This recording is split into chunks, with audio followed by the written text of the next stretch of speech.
This time, I will introduce the top 5 exceptional swordsmiths in Japanese history. Number 5. Horikawa Kunihiro.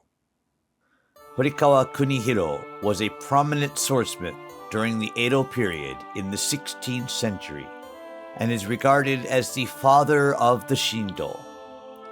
The term Shinto refers to katana made between 1596 and 1764. His works are characterized by large, prominent patterns on the blade and a distinctive grain pattern in the steel that resembles the rings of a tree.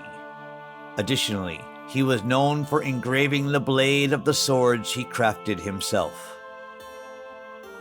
Born around 1531 in the present-day Miyazaki Prefecture, Kunihiro came into the world during the tumultuous Sengoku period, when wars were breaking out across Japan. He trained as a swordsmith under his father, a retainer of the Ito family, and also a swordsmith, and eventually became a master swordsmith in his own right. In 1577, his life took a dramatic turn. His lord was defeated by the invading Shimazu clan, leaving Kunihiro a ronin. Forced to become a wandering ascetic, he traveled across various provinces. Eventually, in 1590, he began forging swords at the Ashikaga school in Tochigi Prefecture. By this time, he was already 59 years old. It was here that he crafted the famous sword Yamambagiri Kunihiro for the lord of Ashikaga Castle, Nagao Akinaga. However, his life took another dark turn in July of that same year, when the warlord Toyotomi Hideyoshi launched an attack that led to the fall of the Hojo clan. Nagao Akinaga, who had served the Hojo family, committed seppuku, leaving Kunihiro masterless once again. Subsequent to these events, it is believed that Kunihiro became a retainer of Toyotomi Hideyoshi and participated in Hideyoshi's invasions of Korea, known as the Bunroku Campaign. It is said that during this time, he crafted swords in Busan, Korea, and illegally sold them to Koreans, which led to his exile. After various twists and turns, he moved to Kyoto at the age of 68, where he dedicated himself to sword making and trained many disciples. He continued to produce numerous renowned swords until his death at the age of 84. One of his most representative works is the Yamambagiri Kunihiro. This sword, crafted for the lord of Ashikaga Castle, was named after the legend of cutting down a yokai called Yamamba.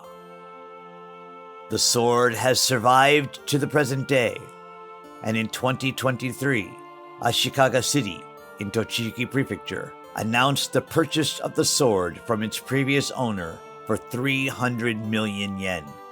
The fact that this sword was crafted by the renowned Master Kunihiro and the impactful legend of slaying the Yamamba is expected to bring significant economic benefits in the future. Another famous sword made by him is the Hote Kunihiro. This sword is distinguished by the engraving of the god Hote on its blade. It is said that this engraving was created to reflect Kunihiro's own image and to pray for the repose of the souls he had killed. Every sword he crafted is known as a masterpiece, having cut down numerous people. Given his experience of losing several lords, his swords carry a unique significance.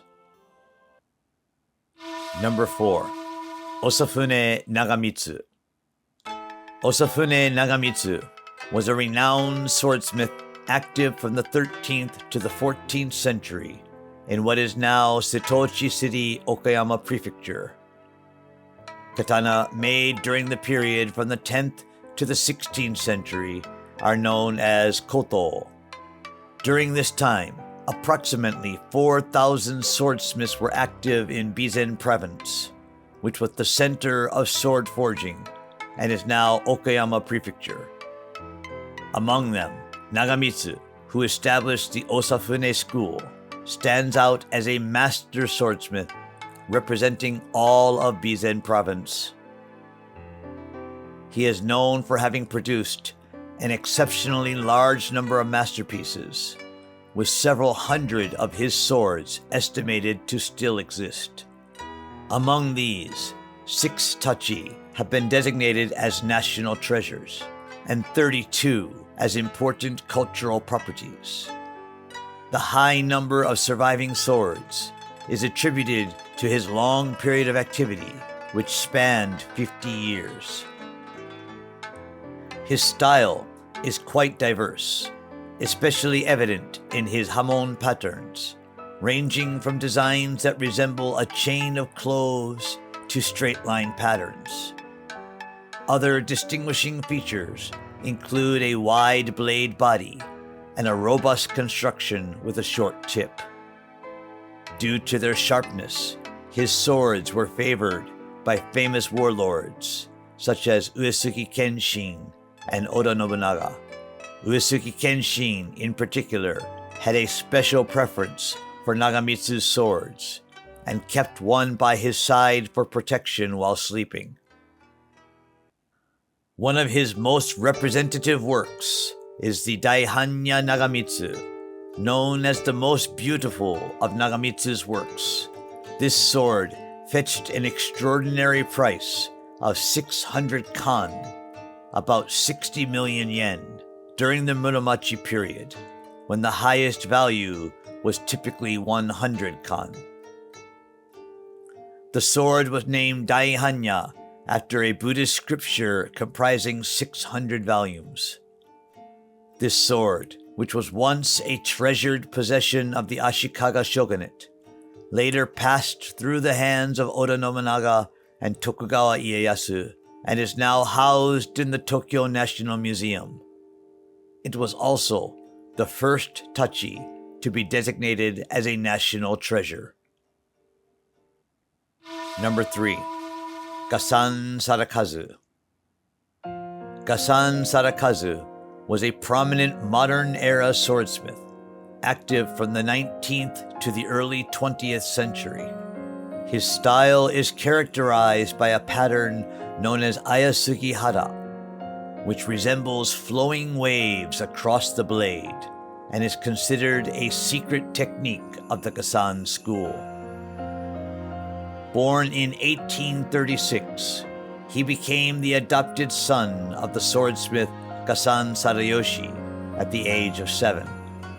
He began his apprenticeship in swordsmithing at 11 and quickly demonstrated his natural talent. He learned the secret Ayasugi Hara technique from his adopted father and absorbed the various styles of other swordsmith schools. He went on to establish the Gasan school as a major branch of swordsmithing. However, the era in which he lived was marked by significant upheaval. The Tokugawa shogunate, which had ruled for 260 years, fell, and Japan transitioned from the samurai era to the modern age. In 1876, the Haitore Edict was issued in Japan, significantly reducing the demand for Japanese swords. Swordsmiths across the country lost their livelihoods, and Sarakazu faced this challenge as well. Despite these hardships, he persevered and continued to forge swords. Over time, his blades, known for their sharpness, began to gain high acclaim. He received orders from military personnel and members of the imperial family. In 1906, he was appointed an imperial household artist by the emperor himself, and he forged swords for Ise Shrine and even the emperor's military sword. His greatness lies in his role in ensuring the continuity of the history of swordsmithing into modern times. His determination not to succumb to the Haitore Edict is a legacy that continues to be honored today.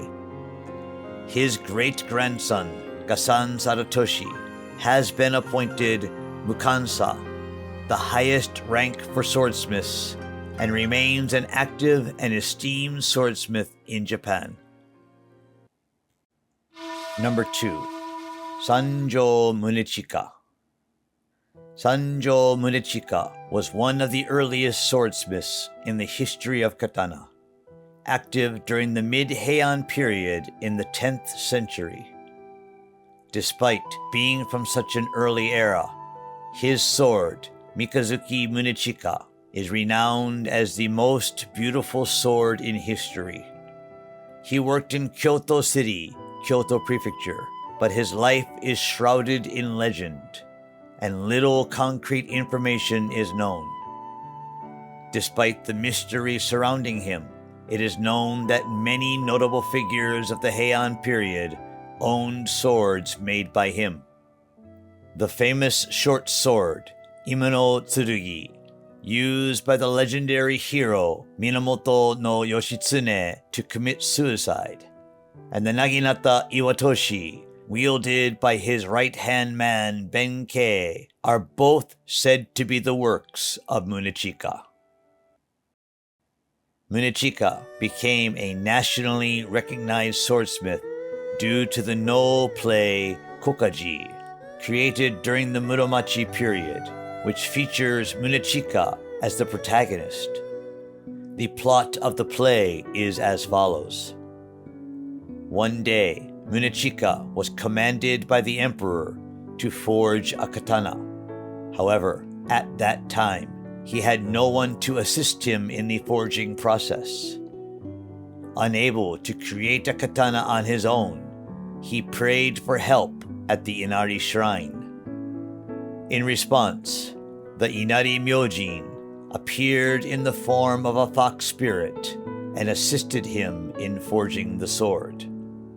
The result was a mystical sword named Kokitsunemaru. Although Kokitsunemaru is considered a fictional creation of the play, intriguingly, there is an actual sword named Kokitsunemaru with Munechika's signature housed in a shrine in Osaka. One of the most famous swords by Munechika is the national treasure Mikazuki Munechika.